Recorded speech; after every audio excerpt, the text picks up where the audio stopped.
Vamos lá, né? Mais um encontro semanal comigo, cara, com essa pessoinha aqui para resolver 5 questões da banca IBAN. Mas, como eu falei, né? Continuando aí nessa pegada de estudos, é bom a gente estudar. Ah, mas o concurso de Caxias, o concurso de Queimado nem abriu, nem tem edital. Tá, beleza. Aí você só vai estudar quando o edital sair? Claro que não. Até porque você é um concurseiro, cara, bem preparado. Então você já tá estudando desde já. Então você tá estudando, eu tô estudando junto com você, tá todo mundo estudando, se preparando o quanto antes para essas provas, tá ligado? Então a gente tem que encerrar o ano com chave de ouro, encerrar o ano também estudando e iniciar o ano estudando também, porque eu já cansei de passar Natal, cara, véspera de Natal estudando. Então você também vai pegar nesse embalo aí pra gente se preparar o máximo possível pra gente conseguir a nossa tão sonhada posse, tá ligado? A nossa tão sonhada estabilidade, né? Pra gente comemorar o feriado do servidor público, tá ligado? Então, cara, já tô falando muito, vamos trabalhar. Até porque, como de costume, separei 5 questões a respeito da banca IBAN voltado para a história para a gente resolver aqui. Então vamos partir para a nossa primeira questão, que vai nos perguntar o quê?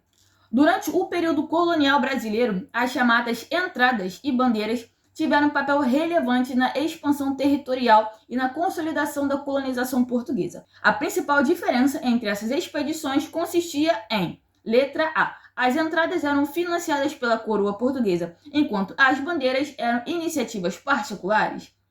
Letra B, as entradas visavam a busca de ouro e pedras preciosas, enquanto as bandeiras se dedicavam à catequese indígena. Letra C, as entradas atuavam na região do Nordeste, enquanto as bandeiras limitavam-se ao sul do país. Letra D, as entradas buscavam escravizar africanos, enquanto as bandeiras tinham fins religiosos. Então pausa aí e tenta fazer. E a alternativa correta vai ser letra A de amor, letra A de aprovação e letra A de Ana, cara. As entradas eram financiadas pela coroa portuguesa, enquanto as bandeiras eram iniciativas particulares. Aqui na primeira questão, cara, a gente vai começar a entender alguns conceitos, né? Que é bandeiras e entradas.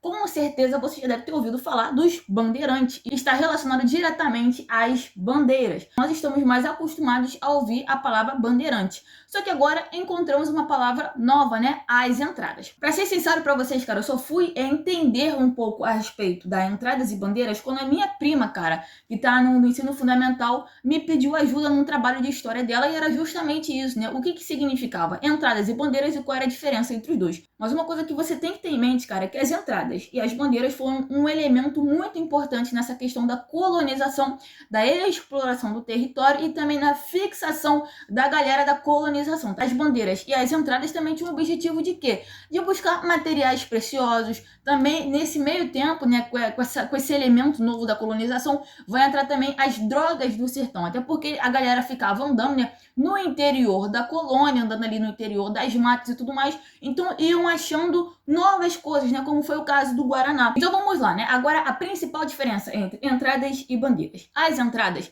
eram expedições da coroa. A coroa portuguesa bancava essas expedições que tinham o objetivo de quê? De explorar o território, né? De adentrar para o interior da colônia e tudo mais, para reconhecer o limite, né? Até onde vai o limite da coroa portuguesa, tá ligado? Até onde vai o limite dessa mata, tá ligado? Então o objetivo dela era esse, tá ligado? Era como um mapeamento, tá ligado? Um mapeamento ali da região, da mata, dos limites da coroa portuguesa. E já as bandeiras, cara, já eram de um caráter mais particular, principalmente dos bandeirantes paulistas. Ouviu bandeira, você vai ouvir bandeirante. Ouviu bandeirante, você vai relacionar a bandeiras. E quem é essa galera? Os paulistas. Então era um caráter mais particular. E eles tinham o objetivo de explorar o território, mas diferentemente da coroa portuguesa, que tinha o objetivo de explorar o território para reconhecer, né, aquela posse da coroa, para saber até onde vai o limite da fronteira e tudo mais, eles vão explorar o território para buscar materiais preciosos, em busca do ouro, das drogas do sertão, e principalmente para capturar indígenas. Até porque para eles era importante ter os indígenas ao lado deles, né, como cativos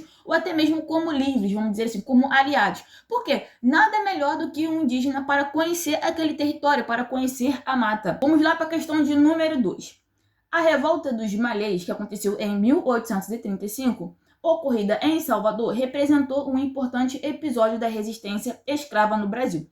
Essa revolta se destacou por: letra A, ter sido uma rebelião de caráter exclusivamente indígena, sem a participação de escravizados africanos. Letra B, ter sido um movimento liderado por africanos muçulmanos que lutavam contra a escravidão e a repressão religiosa. Letra C. Foi um resultado da abolição imediata da escravidão na Bahia.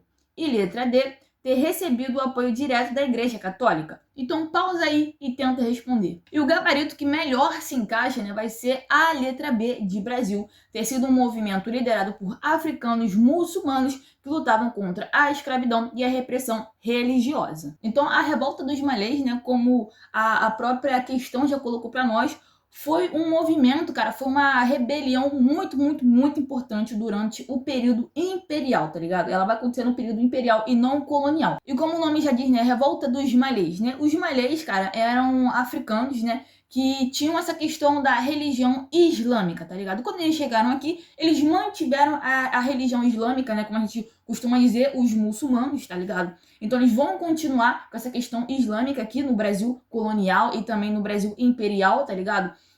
Só que é aquela coisa, cara, eles estão lutando contra a escravidão em si e também contra essa repressão religiosa, até porque a gente sabe muito bem, isso aí não é novidade pra ninguém e tudo mais, quando a gente vai estudar a respeito da escravidão no Brasil, a gente sabe muito bem que eles não cultuavam os seus deuses, não podiam professar a sua fé de fato, tá ligado? Tinha que ser a fé, a religião do homem branco, do colonizador e não do colonizado, tá? Então eles vão lutar contra a escravidão e contra a perseguição religiosa. E o objetivo principal era acabar com a escravidão, era derrubar esse governo, tá ligado? Esse governo escravista, acabar com o poder local dos senhores de escravizados, e instaurar o quê? A liberdade de fato. Mas como a gente sabe muito bem, isso acabou sendo reprimido ao máximo e a revolta dos malês, ela não foi para frente, tá ligado? Ela foi reprimida, mas deixou aí uma grande lição para nós. O quê? Que os escravizados, não ficavam ali passivos. Eles não eram passivos. Eles eram agentes ativos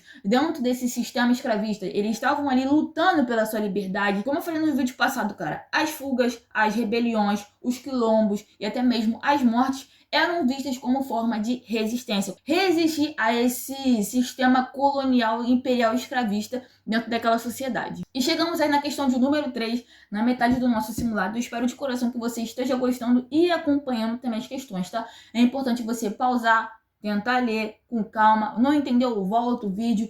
Ficou com mais dúvida ainda, cara? Só comentar aí ou me chamar no Insta pra gente bater um papo, tirar sua dúvida, tentar resolver outras questões similares. O importante é você estudar e sair daqui sem dúvida nenhuma. O importante também é você deixar o like, cara, porque é muito importante e me incentiva, tá? A pegar a câmera, a gravar aqui pra vocês um conteúdo bacana e estudar também. Uma mão lava a outra. Beleza? Então deixou o seu like, compartilhou o vídeo e se inscreveu. Agora a gente pode prosseguir para a questão de número 3. Número 3. Durante a chamada política dos governadores, implementada no governo de Campos Salles, que foi de 1898 até 1902, o principal objetivo era o quê? Letra A. Romper com o poder das oligarquias estaduais. Letra B. Fortalecer o exército e centralizar o poder no presidente. Letra C. Garantir o apoio político dos estados ao governo federal mediante trocas de favores e controle eleitoral. E letra D, promover a industrialização acelerada do país. Então pausa aí e tenta responder. E o gabarito correto vai ser letra C de cachorro, garantir apoio político dos estados ao governo federal mediante a troca de favores e controle eleitoral. Uma questão agora, a gente saiu do Brasil imperial e agora vamos para o Brasil republicano, mais especificamente na Primeira República. E a Primeira República, nesse contexto da política dos governadores, vai ser chamada de república oligárquica, tá ligado? Aquela chamada política do café com leite. A gente sabe muito bem, que durante essa república, cara, a república oligárquica, vai ser um momento da política brasileira bem, assim, doido, tá ligado? Na minha opinião, tá ligado? Até porque a gente vai ter esse controle dos governadores, tá ligado? E também um controle extremo em relação ao voto. A gente só vai ter o voto secreto com Getúlio Vargas, tá ligado? E isso após Revolução de 30, pós-década de 30. Antes disso, tinha todo o controle local em relação à população de que você tem que votar no fulano. Hoje em dia não tem nada disso não, tá ligado? Não tem nada de compra e venda de votos não, Isso aí é coisa do passado, tá ligado? Então era basicamente assim que funcionava, troca de favores, principalmente entre o governo federal e os governadores. E os governadores ali com as autoridades locais. Aí que vai surgir também a figura do coronel, o coronelismo, tá ligado? Não sei nem se eu consegui falar. Então não era uma política limpa, justa, democrática e tudo mais, não. Então a política dos governadores chegou para falar o quê? Galera, olha só, tá uma confusão aí no estado de vocês, entende?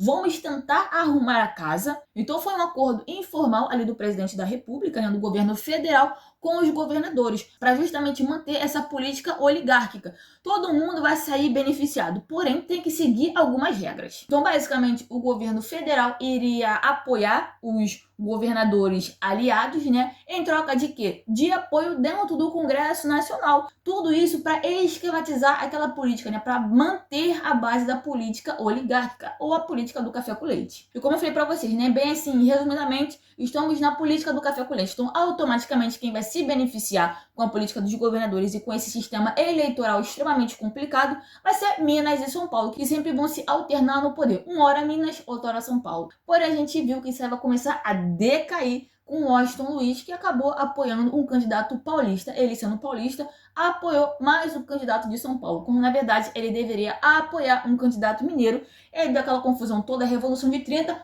acabou com a República Oligárquica. E chegamos aí na questão de número 4, que vai nos perguntar o quê?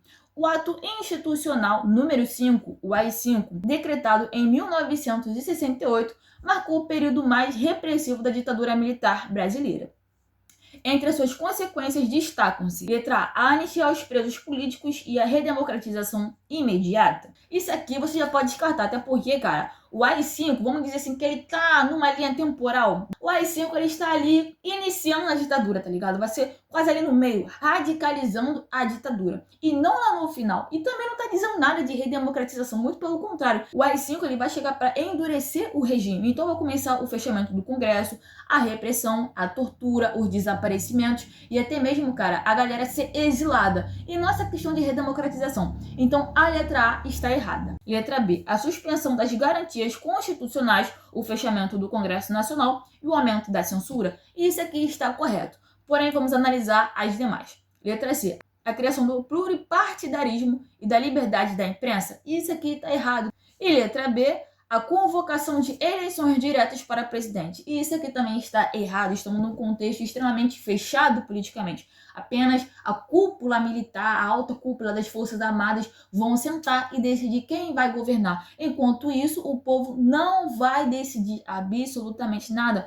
Tanto que no final da ditadura a gente vai ter essa questão das diretas já, o povo pedindo para participar novamente, essa questão da redemocratização. Então, nesse contexto aqui, não tinha essa questão do voto direto, e sim o voto indireto. Então, a alternativa que melhor se encaixa aqui nessa questão vai ser letra B, de Brasil. A suspensão das garantias constitucionais, o fechamento do Congresso e o aumento da censura. Vamos aí para a questão de número 5, a última questão do nosso simulado, que vai nos perguntar o quê? O término da Segunda Guerra Mundial, né, que aconteceu de 1939 até 1945, provocou uma nova configuração política mundial. Entre as principais consequências desse evento, destaca-se, letra A, o enfraquecimento das Nações Unidas e a volta do imperialismo europeu. Essa questão do enfraquecimento das Nações Unidas, né, a ONU, ela só vai surgir de fato na Segunda Guerra Mundial. Aqui, né, o enunciado está dizendo que foi o enfraquecimento das Nações Unidas, né? Antes, né? Tá dizendo que isso foi criado antes. O que foi criado antes foi a Liga das Nações, que também não deu certo, né? Que também tinha o mesmo objetivo da ONU, evitar um conflito militar numa instância mais mundial, para tentar amenizar conflitos ali locais e também internacionais. Só que aí deu errado, né? A galera começou a sair da Liga das Nações, principalmente os Estados Unidos, né? Que foi o criador, né? Podemos dizer assim. E também ele pegou e saiu posteriormente, né? Depois a Alemanha saiu. Então o que foi enfraquecido foi a Liga das Nações e não a ONU. A ONU vai surgir posterior à Segunda Guerra Mundial e tá aí até hoje, né? Agilizando alguma coisa, resolvendo alguma coisa? Não sabemos. Letra B. O surgimento da Guerra Fria, marcada pela rivalidade entre os Estados Unidos e a União Soviética, parece ser interessante, parece ser a correta, mas vamos analisar a letra C e a letra D. Letra C. A reunificação imediata da Alemanha sob um governo comunista. Isso aqui está errado. Letra D. O fortalecimento dos impérios coloniais africanos e asiáticos.